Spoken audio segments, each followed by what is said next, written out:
অর্থাৎ কবরে যখন আমরা যাব সেটা হবে আমাদের বরজখের জগৎ। ওই জগতে দুইটা অবস্থা, একটা অবস্থা হলো সেখানে গিয়ে কবর কারুর জন্য জান্নাত, কবর কারুর জন্য জাহান্নাম। আল্লাহ রাসূল সাল্লাল্লাহু আলাইহি ওয়াসাল্লাম হাদিসে পাকে ইরশাদ করে বলেন, আল কবরু রাউযাতুম মিন রিয়াজিল জান্নাহ, কবর কারুর জন্য জান্নাতের বাগান, আও হুফরাতুম মিন হুফারিন নার, আর কারুর জন্য জাহান্নামের খন্ড, আগুনের খন্ড। কারুর জন্য জান্নাতের বাগান এবং কারুর জন্য আগুনের খন্ড, গর্ত। তো এরকম ভাবে কবর থেকে যেদিন আমাদেরকে উঠানো হবে ওই দিন হাসরের দিন, তো হাসরেও বান্দার দুইটা অবস্থা। দুই অবস্থা হলো, হয় বান্দা তার হিসাব কিতাবের পরে সে জান্নাতি হবে, অথবা তার হিসাব কিতাবের পরে সে জাহান্নামী হবে। তো ওই সমস্ত বান্দা যারা তাদের হিসাব ভালো হবে তারা হলো ঈমানদার, অর্থাৎ যারা দুনিয়াতে তার ঈমানকে ঠিক রাখতে পেরেছে, এই সকল বান্দারা হলো কাল কিয়ামতের ময়দানে, হাসরের ময়দানে তারা আল্লাহ তাআলার কাছে হিসাব দিয়ে তারা জান্নাতে যাবে, যারা দুনিয়াতে ঈমান এনেছে। অর্থাৎ আল্লাহ রাসূল সাল্লাল্লাহু আলাইহি ওয়াসাল্লাম সাহাবাদেরকে বলেন যে মান ক্বালা লা ইলাহা ইল্লাল্লাহ ফাদাখালাল জান্নাহ, ও আমার সাহাবীরা, যেই ব্যক্তি লা ইলাহা ইল্লাল্লাহ বলেছে সে একদিন না একদিন সে জান্নাতে প্রবেশ করবে। শুধুমাত্র একটা কথা, লা ইলাহা ইল্লাল্লাহ মুখ দ্বারা উচ্চারণ করেছে, সে একদিন না একদিন হলেও সে জান্নাতে প্রবেশ করবে।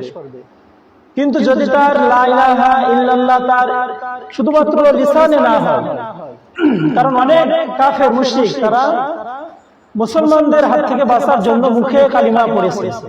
এই মুখে কালিমা পড়লে হবে না, কালিমার আবার তিনটা অবস্থা রয়েছে। একটা হলো তাসদীক বিল জানান, অন্তরে কালিমা পড়া, এটা বিশ্বাস করা, তাসদীক বিল জানান।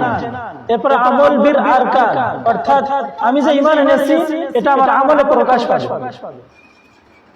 এবং ইকরার বিল লিসান, আমি যে ইকরার করলাম, স্বীকার করলাম, এটা জবান দ্বারা যেমন স্বীকার করেছি ওই রকম আমল বিল আরকান দ্বারা প্রমাণ করতে হবে।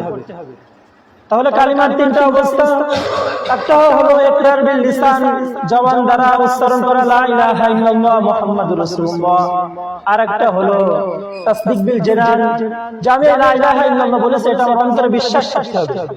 এবং তৃতীয়টা হলো আমল বিল আরকান, যে আমি যে ঈমান এনেছি এই ঈমান আনাটা আমার আমল দ্বারা প্রকাশ পাবে।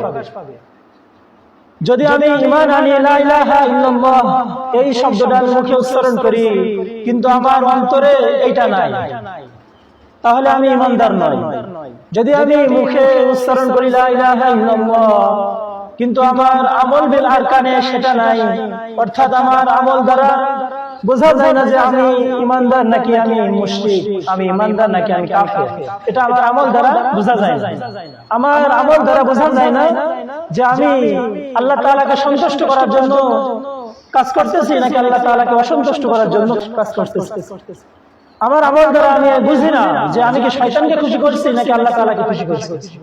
তাহলে ঈমানের তিনটা অবস্থা, একটা হলো মুখে স্বীকার করা, অন্তরে বিশ্বাস করা এবং সেটাকে আমল দ্বারা সেটাকে প্রকাশ করা। যদি এই তিনটা জিনিস একত্রিত হয় তাহলে একজন ব্যক্তি ঈমানদার বলে সে দাবি করতে পারে। আর একজন ঈমানদার ব্যক্তি সর্বনিম্ন স্তরের যে ঈমানদার ব্যক্তি, ওই ঈমানদার ব্যক্তি হলো কাল কিয়ামতের ময়দানে আল্লাহ তাআলা যখন তার হিসাব নিকাশ করার পরে তাকে যে জান্নাতটা দিবেন, এই জান্নাতটা হলো এই যে আমরা দুনিয়াতে বসবাস করি এমন জান্নাতের 10টা দুনিয়া, এমন দুনিয়ার 10টা দুনিয়া মিলে যত বড় হয় একজন ঈমানদার, সর্বনিম্ন স্তরের ঈমানদারের এরকম একটা জান্নাত আল্লাহ তাআলা তাকে দিবেন।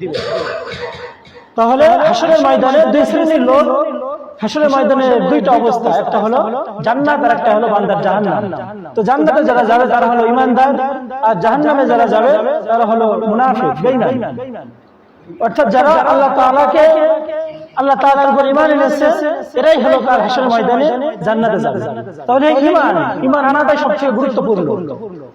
ঈমান শুধুমাত্র ছোট একটা শব্দ, লা ইলাহা ইল্লাল্লাহ, আল্লাহ তাআলার উপর আমি ঈমান আনলাম, আল্লাহ তাআলা ছাড়া কোনো ইলাহ নাই। এরপর শুধুমাত্র যে আল্লাহ তাআলার পরে ঈমান আনা এমনটি নয়, বরং একজন পরিপূর্ণ ঈমানদারের জন্য, কামেল মুমিনের জন্য সমস্ত কিছুর উপরে ঈমান আনা। অর্থাৎ আমানতু বিল্লাহি, আমি আল্লাহ তাআলার উপরে ঈমান আনলাম, ওয়া মালাইকাতিহি, তার ফেরেশতাদের উপরে ঈমান আনলাম, ওয়া কুতুবিহি, কিতাবের সমূহের প্রতি আমি ঈমান আনলাম, ওয়া রুসুলিহি, তার রাসূলগণের প্রতি আমি ঈমান আনলাম, ওয়াল কদরি, ভালো মন্দ বিষয়ের উপর আমি ঈমান আনলাম, ওয়া খায়রি ওয়া শাররিহি মিনাল্লাহি তাআলা, ওয়াল বাসি বাদাল মাউত, এবং মৃত্যুর পরে পুনরুত্থান আছে এর উপর আমি ঈমান আনলাম। তো এখন আল্লাহ রাসূল সাল্লাল্লাহু আলাইহি ওয়াসাল্লামের চাচা ইন্তেকাল করেছেন আবু তালিব। তো আল্লাহ রাসূল সাল্লাল্লাহু আলাইহি ওয়াসাল্লাম তাকে বলেছেন যে আপনি শুধু এতটুকু উচ্চারণ করেন যে লা ইলাহা ইল্লাল্লাহ, আপনি মুহাম্মদ রাসূলুল্লাহ এটা বলার দরকার নেই। তো আল্লাহ রাসূল সাল্লাল্লাহু আলাইহি ওয়াসাল্লাম তিনি যখন এই কথা বললেন, তার চাচা তাকে অনেক কথা শোনালেন, কিন্তু ছোট্ট একটা শব্দ লা ইলাহা ইল্লাল্লাহ তিনি এতটুকু উচ্চারণ করলেন না। তিনি তার ভাতিজাকে শোনাইতেছেন যে আমি যদি তোমার এই কথাটা আমি এখন বলি লা ইলাহা ইল্লাল্লাহ, তো আমার পরিবার বর্গরা আমাকে বলবে যে আমার যে ভাতিজার ইমানের উপরে, ভাতিজার দ্বীনের উপরে শেষ বয়সে তিনি ইন্তেকাল করেছেন। আরবের মহিলারা সকলে আমাকে নিয়ে তুচ্ছ তাচ্ছিল্য করবে যে আবু তালেব তার ভাতিজার দ্বীনের প্রতি সে ঈমান এনে মৃত্যুবরণ করেছে শেষ মুহূর্তে। তো আবু তালেব তিনি বিশ্বাস করতেন যে আল্লাহ তাআলা আছে, মুহাম্মাদের ধর্ম সত্য। তিনি মৃত্যুর আগে আল্লাহ রাসূলকে এটা বলতেছেন যে আমি জানি যে তোমার ধর্ম সত্য, আমি জানি আরবের মানুষরা তোমাকে সত্যবাদী বলে আলামিন উপাধি দিয়েছে, কিন্তু আমি যদি এখন তোমার কথা অনুযায়ী লা ইলাহা ইল্লাল্লাহ বলি, তাহলে আমি আমার পরিবাররা আমাকে বলবে যে সে মুহাম্মাদের ধর্মের উপরে ইন্তেকাল করেছে।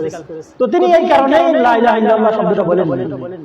এবং আল্লাহ রাসূল সাল্লাল্লাহু আলাইহি ওয়াসাল্লাম বলেছেন যে জাহান্নামের ভিতরে আমার চাচা আবু তালেবকে সবচেয়ে নিম্নমানের শাস্তি দেওয়া হবে, আর সেটা হলো তাকে জুতা পায়ে পরিধান করে দেওয়া হবে, সেটা হবে আগুনের জুতা। তো এই জুতা তাপ এমন পরিমাণ হবে যে তার মাথার মগজ গলে যাবে। পায়ে জুতা পরানো থাকবে কিন্তু সেই তাপে মাথার মগজ গলতে থাকবে, এমন হবে আবু তালেবের জুতা। আর এটাই হলো সবথেকে নিম্নমানের শাস্তি জাহান্নাম। তাহলে যাদের শাস্তি জাহান্নামে বেশি তাদের কি অবস্থা হবে চিন্তা করে।